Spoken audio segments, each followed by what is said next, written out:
Hey guys, welcome back to another recipe. This is Angie with Earth Seeds and Water, and today we're going to be making something savory and very hearty.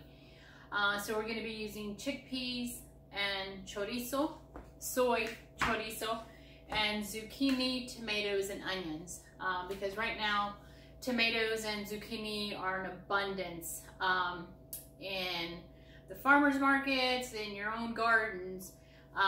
So I figured let's incorporate this into it, and I will give you the recipe in the little form, and then also I'll kind of go over it as I'm putting it in here. But this is normally how I cook, kind of create the recipe as I go. So that's what I'm doing today. So we're going to turn on our pan. Make sure it's a non-stick pan if you have one. Again, I don't use oil. And so I'm not going to use oil in this one because the soy chorizo has oil in it already. It's not very, it doesn't have a lot, but it still has some. So the brand is Frida's Soy Chorizo. And here are the, oops, I don't know if you can see it, the nutritional facts on it.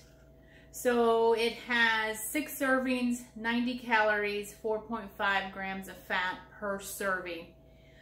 So this is a bit on the heavy side as far as fat and what I normally would eat. But because it's Friday, I thought I would make this since we've been so good all week. But that's just me. And then I'm adding all these different vegetables to it, so then that will give it more volume. And then we're going to eat it with a side of steamed kale, and I think I'm probably going to make rice with this as well. And let's see. So the sodium on this is 450 milligrams and 7 grams of protein. All right, so my pan is hot, and what I'm going to do is add my onions. So I've got a cup of onions in here that I've diced. And then this soy chorizo, remember, you have to take it out of the plastic. So I'm just going to put it right into the pan. And then all I really do is I just squeeze it right out.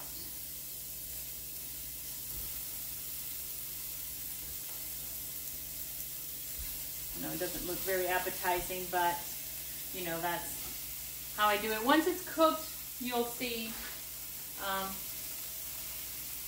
well, when you cook it, you'll see that it's very, very tasty.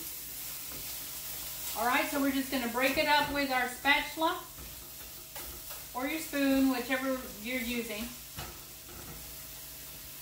And you can already smell the vinegar in it. That's the one thing about the Mexican chorizo, is they put vinegar in it, and all those beautiful chilies and all those spices, and it's just, you really can't tell the difference, at least I can't, between the soy chorizo and the regular chorizo, other than the fact that there's no gristle in this, and the fat content is really low, because the regular soy chorizo, the regular chorizo has a lot of fat, because it's all, they make pork and they make beef, but the pork one, when I used to eat the standard American diet, is the one that we normally had.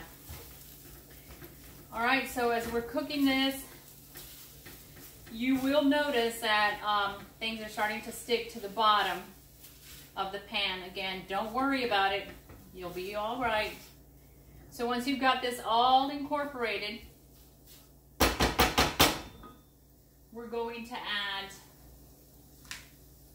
2 cups of cut up zucchini. If you don't like zucchini, you can add yellow squash. If you don't like the yellow squash, you can use some hard-baked potatoes in this. You can just omit it all together. You can use eggplant if you want to. There's just, I mean, there's so many vegetables out there. You know, the choice is yours, really. Sometimes I cook the soy chorizo with the onions, And then once it's all cooked up, then I make the brand just eggs on the side. Once those are cooked, I lightly mix it all together and I make breakfast tacos with that. All right, so now we've got the zucchini in here and it's all mixed in pretty well. What we're going to do now is we're going to add 2 chipotle peppers in the adobo sauce just to give it some spice. Again, if you don't like spice, you don't have to put it in there because the soy chorizo, sometimes they have different heat levels. You've got regular, medium, regular, mild, medium, and then you've got hot. So always read the label. We're going to add 2 teaspoons each of cumin and ground coriander. And we're going to add 3 cloves of chopped garlic. I'm not adding any salt to this because there's sodium in the soy chorizo and there's going to be sodium in the liquid from the can of chickpeas.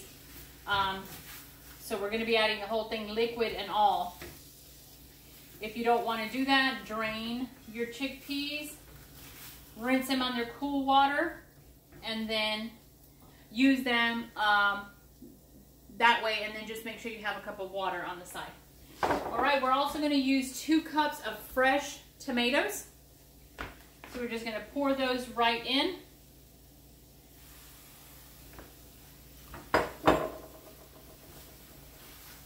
And we get all that moved around. Make sure everything's well coated. Now we're going to add our chickpeas. Because the chickpeas are already cooked and the liquid in it is going to help distribute all the seasonings that we just added, that's why I'm putting that in here at the last. Right, so we're going to pour that in there. Keep your heat on high. Mix it all together. Make sure you scrape the bottom of the pan with your spatula because that's where all the flavor is at. All right, so now once you get everything mixed up and well incorporated, you're going to turn your heat down to low. You're going to put your lid on it and you're just going to let it cook for an additional 10 minutes. It's going to look like you don't have enough liquid in there, but remember that the zucchini and the tomatoes are going to release their juices, so you'll have plenty of liquid in there. And that is about it. And we're ready to go, so just let me show you what it looks like. Look at that. Isn't that beautiful?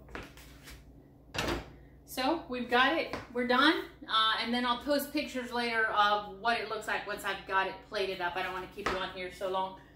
And I just wanted to share with you these beautiful tomatoes. Look at that. So I got these from my sister. She grew all these in her garden, so she's got these little beautiful yellow pear tomatoes. And then she's got these teeny, teeny, tiny little ones. And then, of course, different sized cherry tomatoes. We've got one like this, and we've got one about this size. And then this is usually how we pick them. We call them breakers. And sometimes they're even a little bit greener. So once you start seeing a little bit of color in it, you can pick the tomato and then it'll ripen up at home. So if you're going to the grocery store, or at least when I go to the grocery store, I get one that is red. And then the other ones that I get for the rest of the week, the brightness kind of comes down. And then the last one that I, for example, if I bought it on Saturday and I bought one like this, by Friday it's this color, if not darker. The other thing is, don't put your tomatoes in the refrigerator. I'll keep them on the counter because they're very delicate. And there's so many different tomatoes out there, and I know some people have heard that you can't eat them because of the lectins and so forth. Don't believe everything that you see on the internet. Do your own research. Okay, so just follow different avenues, read the articles, and then from that, you make your decision on what it is that you want to eat and what you want to feed your family. I have been eating tomatoes all my life. Haven't had any problems with them. But anyway, so I just wanted to share this recipe with you guys. And I want to thank you for taking time to be with me today. And I hope everyone has a wonderful, wonderful weekend. Be safe out there. Remember, be adventurous, have fun, do something exciting. And, you know, life happens and changes happen. But sometimes we kind of have to push ourselves to accept those changes and to accept help from other people, or to be that help for someone else. If you see someone in need, extend a hand. And sometimes it can be your neighbor. And especially right now with everything that's going on, a lot of people are scared to go out. But, you know, offer a bag of groceries to someone. You never know who's going hungry. All right? Thank you so much. Again, have a wonderful weekend, and I will see you guys on Monday. And hopefully some of you will come by the Greenville Veg Fest at Floorfield tomorrow at the West End from 11 to 10 o'clock. Excuse me, from 10 a.m. to 5 p.m. And I will be in booth 21. All right, I'll see you there. Bye-bye.